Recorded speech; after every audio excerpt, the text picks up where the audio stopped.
बिस्मिल्लाहिर्रहमानिर्रहीम। अस्सलाम वालेकुम डियर स्टूडेंट्स, मैं हूं अब्दुर्रहमान। आज का जो हमारा टॉपिक है वो है प्लाज्मोलिसिस। लेकिन इस टॉपिक को समझने से पहले बैकग्राउंड नॉलेज थोड़ी बहुत ज़रूरी है कि हमें पता हो कि सल्यूशन क्या होता है और साथ में सल्यूशन किन किन चीज़ों से मिलकर बनता है। और फिर सॉल्यूट के हवाले से एक स्पेशली हम बात करेंगे कि सॉल्यूट्स के हवाले से सल्यूशन की कितनी अक़साम है। और एक्चुअली हम बात करेंगे सेल्स के हवाले से, जो कि एक लिविंग एंटिटी की एक इकाई होती हैं। तो वो अगर इस तरह के सल्यूशन का अगर सामना करेंगे कि जो सल्यूट्स में कम हो, ज़्यादा हो और अगर सेम हो, तो सेल के ऊपर कौन कौन से असरात पड़ सकते हैं। तो सबसे पहले हम बात करेंगे सल्यूशन की, सल्यूशन क्या होता है। साथ में हम सल्यूशन के टाइप्स के बारे में बात करेंगे, लेकिन बेस्ड ऑन सॉल्यूट्स, ठीक है। जो आइसोटोनिक सॉल्यूशन है एक, दूसरा है हाइपोटोनिक सॉल्यूशन और तीसरा है हाइपोटोनिक सॉल्यूशन। इसके साथ हम मीनिंग ऑफ प्लाज्मोलिसिस को समझेंगे कि इस वर्ड का मतलब क्या है। चौथे नंबर पर हम उसकी डिफिनीशन करेंगे और साथ में लास्ट में हम एक्सप्लेनेशन करेंगे। ब्रीफली हम इस टॉपिक को समझने की कोशिश करेंगे। तो चलिए हमारे साथ रहें। सबसे पहले समझते हैं कि सॉल्यूशन क्या होता है। सॉल्यूशन एक होमोजेनाइजर मिक्सचर होता है। होमोजेनाइजर मिक्सचर ये बेसिकली दो चीज़ों से मिलकर बना होता है। किन किन चीज़ों से? दो चीज़ों से। एक को हम कहते हैं सॉल्वेंट और दूसरे को हम कहते हैं सॉल्यूट।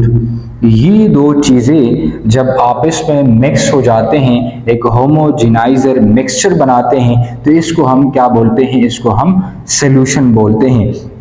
लेकिन अगर हम देखें अब सॉल्वेंट क्या होता है, सॉल्वेंट का मतलब है हल करने वाला और सॉल्यूट का मतलब है हल होने वाला।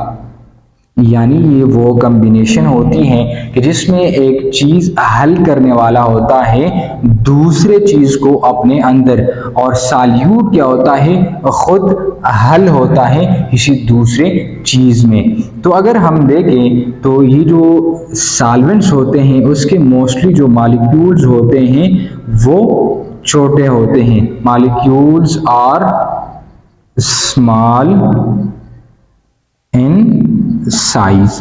और इसके मोस्टली हमारे साथ मॉलिक्यूल्स क्या होते हैं? थोड़े से molecules are large in size. ये दोनों चीज़ें जब एक दूसरे में हल होते हैं तो इससे एक होमोजेनाइजर मिक्सचर बनता है और इसको हम क्या कहते हैं? उसको हम सॉल्यूशन कहते हैं। लेट्स सपोज हमारे साथ एक बीकर है और इस बीकर में हमने क्या डाला?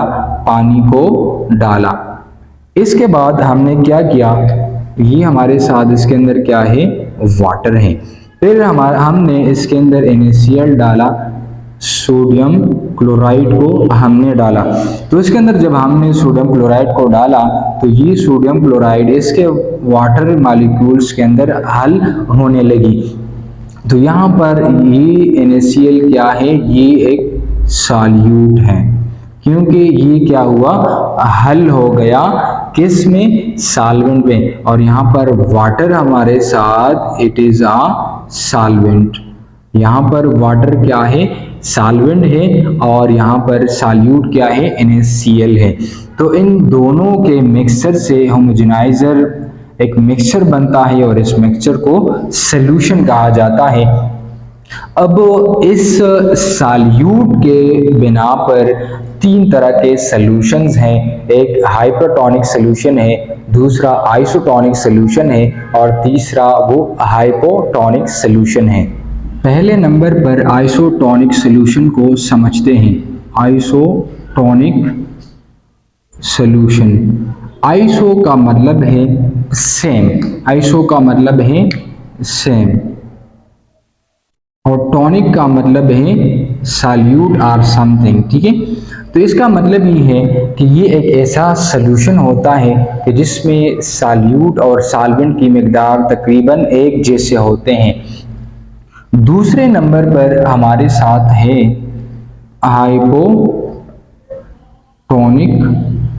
सॉल्यूशन। ये वो सॉल्यूशन होती हैं कि जिसमें सॉल्यूट्स की मिकदार क्या होती है, लेस सॉल्यूट। यानी अगर सॉल्यूट कम है इसका मतलब ये है कि ये किस तरह का सॉल्यूशन है, डाइल्यूट सॉल्यूशन है। डाइल्यूट सॉल्यूशन है। डाइल्यूट सॉल्यूशन क्यों है, क्योंकि इसमें सॉल्यूट की मिकदार कम है। तीसरे नंबर पर बात करते हैं हाइपरटोनिक सॉल्यूशन। ये वो सॉल्यूशन होती हैं कि जिसमें हमारे साथ सॉल्यूट्स की मिकदार ज़्यादा होती हैं। तो अगर सॉल्यूट्स की मिकदार किसी भी सॉल्यूशन में ज़्यादा है और सॉल्वेंट की मिकदार कम है तो इस सॉल्यूशन को क्या कहते हैं, कंसंट्रेटेड सॉल्यूशन कहा जाता है। क्या कहते हैं, कंसंट्रेटेड सॉल्यूशन, क्योंकि इसमें सॉल्यूट की मिकदार ज्यादा है। And this type of solution is called what, hypertonic solution. ये जो मैंने वर्ड लिखा है इसको हम प्लाज्मोलिसिस कहते हैं। तो ये एक्चुअली इस प्रोसेस को हम अभी स्टडी करेंगे। इसकी वजह से हमारे साथ प्लाज्मोलिसिस का फिनोमेना वो होता है। किस तरह, हमारे साथ एक सेल होता है और उस सेल को हम इस तरह के सॉल्यूशन में जब रखते हैं तो इससे पानी निकलना शुरू होता है और उसका साइटोप्लाज्म श्रिंक होता है और इस प्रोसेस को प्लाज्मोलिसिस कहते हैं। चलिए डिटेल्स के साथ स्टडी करते हैं। Now what is the meaning of plasmolysis. Plasmolysis basically दो अल्फाज का मजमुआ है, एक प्लाज्मो है और दूसरा लाइसिस है। प्लाज्मो का मतलब है प्लाज्मा या कंबाइनिंग फॉर्म रिप्रेजेंटिंग प्लाज्मा और साइटोप्लाज्म। ये साइटोप्लाज्म या प्लाज्मा को रिप्रेजेंट करता है। दूसरा वर्ड है लाइसिस।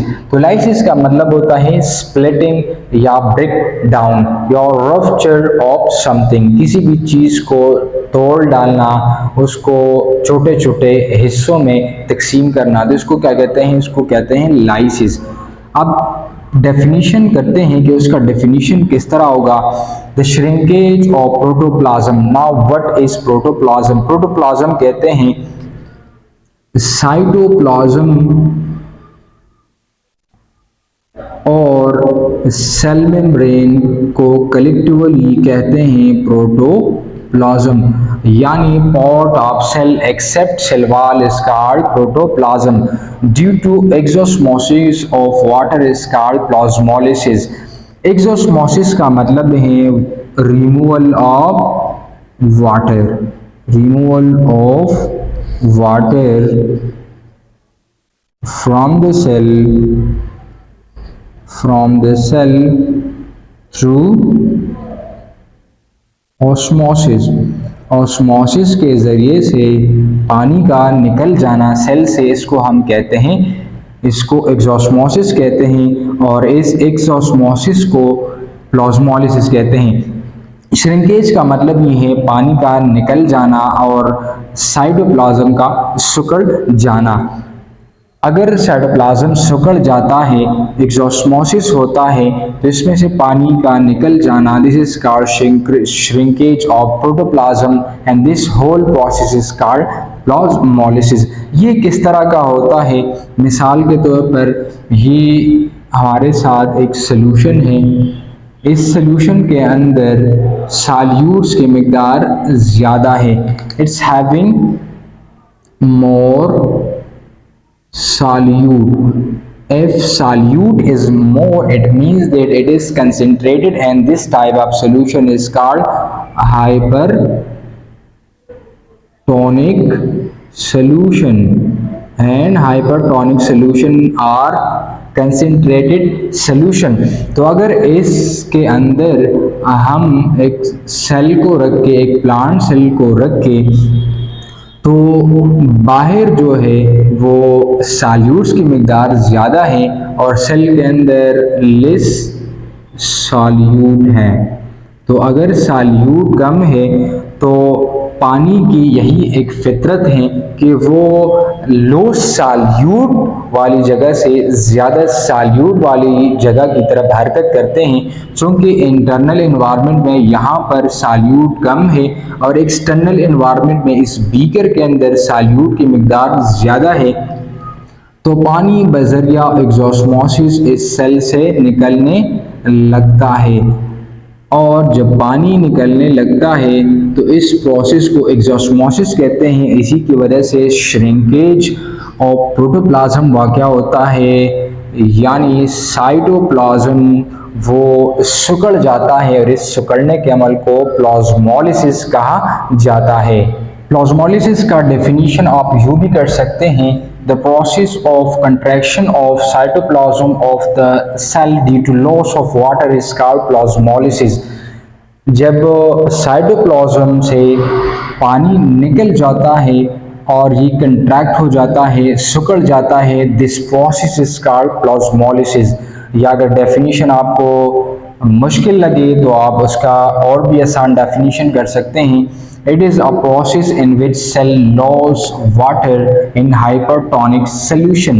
जब किसी भी हाइपरटोनिक सोल्यूशन में एक सेल वाटर को लूज करता है, this process is called what? This process is called plasmolysis. इसके अलावा आप इसके डेफिनेशन यूँ भी कर सकते हैं, plasmolysis is the process by which a plant cell loses water and shrinks due to excessive salt or sugar concentration outside the cell। जब सेल एक इस तरह का कंडीशन फेस करे कि जिसमें आउटसाइड सेल के वो ज़्यादा साल्ट कंसंट्रेशन हो या शुगर कंसंट्रेशन हो, तो इस कंडीशन के अंदर सेल से पानी बजरिए एग्जॉस्मोसिस निकलना शुरू हो जाता है। And this whole process is called plasmolysis, यानी मोर कंसंट्रेटेड सोल्यूशन में या हाइपरटोनिक सोल्यूशन में प्लांट सेल से पानी बाहर चला जाता है, and this whole process is called plasmolysis.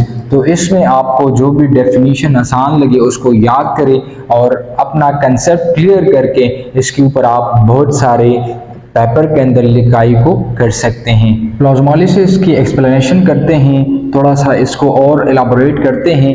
When a plant cell is surrounded by hypertonic solution, जब प्लांट सेल हाइपरटोनिक सोल्यूशन ने घेरा हो, इर्द गिर्द उसके हाइपरटोनिक सोल्यूशन मौजूद हो, the water comes out from the cell cytoplasm, तो पानी बजरिया एग्जॉस्मोसिस साइटोप्लाज्म से निकल के बाहर वाले इन्वायरमेंट की तरफ चला आता है। And then from vacuole, vacuole के अंदर जो मेम्ब्रेन होता है इसको टोनोप्लास्ट कहा जाता है। तो टोनोप्लास्ट के मेम्ब्रेन के जरिए से पानी बाहर इन्वायरमेंट की तरफ चला आता है, due to which cytoplasm shrink, और इसी वजह से साइटोप्लाज्म सिकुड़ जाता है, यानी पानी निकलने की वजह से साइटोप्लाज्म क्या हुआ?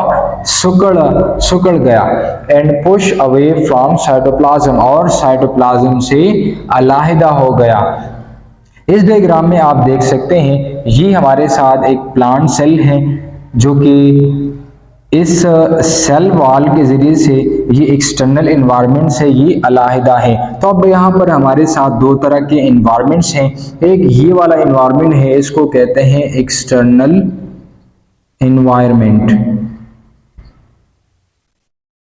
एक्सटर्नल इन्वायरमेंट में सॉल्यूट की मिकदार ज़्यादा है, तो it means that this solution is hypertonic solution. और एक यहाँ पर दूसरा इन्वायरमेंट है, इसको कहते हैं internal environment. Internal environment mean cell के अंदर वाली माहौल जो कि साइटोप्लाज्म और मुख्तलिफ डिफरेंट टाइप्स ऑफ ऑर्गेनेलिज पर ये मुश्तमिल होता है। तो अगर इस तरह का एनवायरनमेंट है कि हाइपरटोनिक सोल्यूशन है तो पानी जो है वो बाहर निकलना शुरू होता है, क्योंकि पानी की यही फितरत है कि जहाँ पर साल्यूट की मकदार कम हो तो कम वाली साल्यूट की साइड से ज़्यादा साल्यूट वाली की साइड की तरफ ही हरकत करने लगते हैं। तो सबसे पहले यहाँ से पानी निकलना शुरू होता है बाहर वाली इन्वायरमेंट में, और फिर इस दोनों ग्लास से भी पानी बाहर वाली इन्वायरमेंट की तरफ चलना शुरू होता है। तो इसका रिजल्ट क्या होता है, यहाँ पर जो सेल था जो कि एक नॉर्मल प्लांट सेल था, वो उसका जो साइटोप्लाज्म है वो सेपरेट हो गया है सेल मेम्ब्रेन से, और इस तरह का साइटोप्लाज्म का सेपरेट हो जाना सेल मेम्ब्रेन से, तो इसको क्या कहते हैं, इस प्रोसेस को प्लाज्मोलाइसिस कहते हैं, और इस सेल को प्लाज्मोलाइज्ड सेल कहा जाता है। यानी प्लाज्मोलाइसिस एक मैकेनिज्म है, एक इस्तिलाह है, एक फिनोमेना है, और प्लाज्मोलाइज्ड सेल उस सेल को कहा जाता है जो कि उसके अंदर ये सारा का सारा प्रोसेस हो चुका हो, एक्सोस्मोसिस के जरिए से उसके साइटोप्लाज्म से और उसके वैक्यूल से पानी निकल आया हो। This process is called plasmolysed cell and this mechanism is called plasmolysis. So ये था आज का हमारा लेक्चर। कोई सवाल कोई कंफ्यूजन हो तो आप कमेंट बॉक्स में पूछ सकते हैं। अगर आपको वीडियो अच्छी लगे तो इसको लाइक करें, कमेंट करें और अपने दोस्तों के साथ भी शेयर करें, ताकि ज़्यादा से ज़्यादा स्टूडेंट्स और मुअज़्ज़िज़ तलबा इस वीडियो से मुस्तफ़ीद हों।